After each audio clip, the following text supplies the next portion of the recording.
whole thing is one big three-ring circus. I assume you mean the situation with Trent and Charlotte. Did they get together again for sex?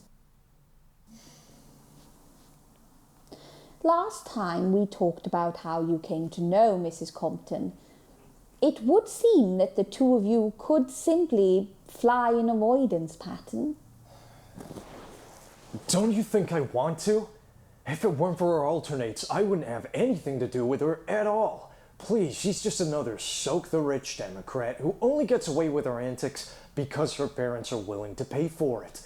Honestly, she spent an entire 3 months backpacking in Europe after college. How liberal chic cliche is that? Tom Wolfe could get an entire novel out of that woman. You seem to know a lot about her. I wish I knew nothing at all. But know your enemy? Exactly. Why? Why is she your enemy? Because of everything she represents. Do you think that's why your alternates are so drawn to each other? I guess. From what I've been told, Trent is some kind of freewheeling libertine.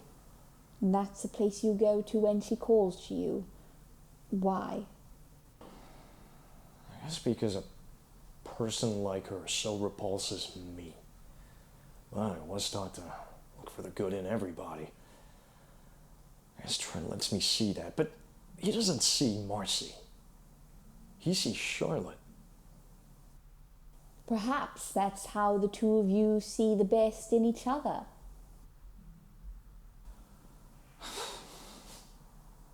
But what are the odds of that?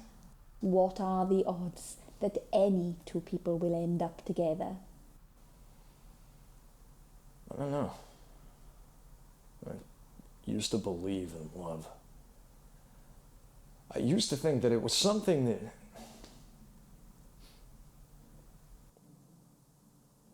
I don't know. Do you think Trent knows? I do know, Mark.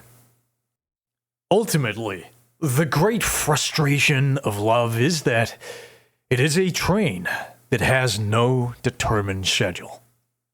One must stand on the platform while waiting for a train that never seems to come. Long intervals elapse during which there is no train, and one is tempted to sit down and read a newspaper.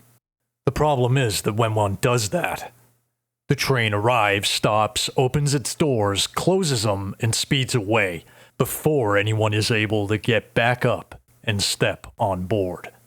Still worse, there are times when one stands for hours only for it to speed by without stopping at all. Thus, one is forced to wait eternally at the ready, never slouching for an instant in their patient posturing. Then, when a train finally stops long enough to board, one steps on hurriedly and for a brief instant revels in the prosperous dawn of satisfaction that is a sense of accomplishment, only to realize a moment later that he has in his haste and impatience boarded the wrong train.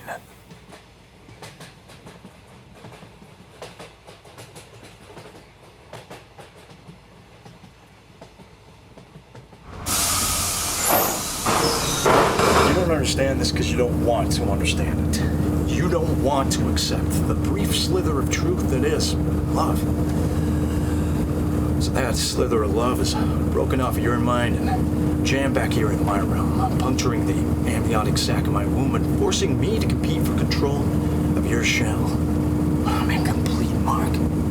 I can only be the one thing that you can't be. Just as Charlotte can only be the one thing that Marcy can't be. See, I can't win control for the battle for your body, Mark.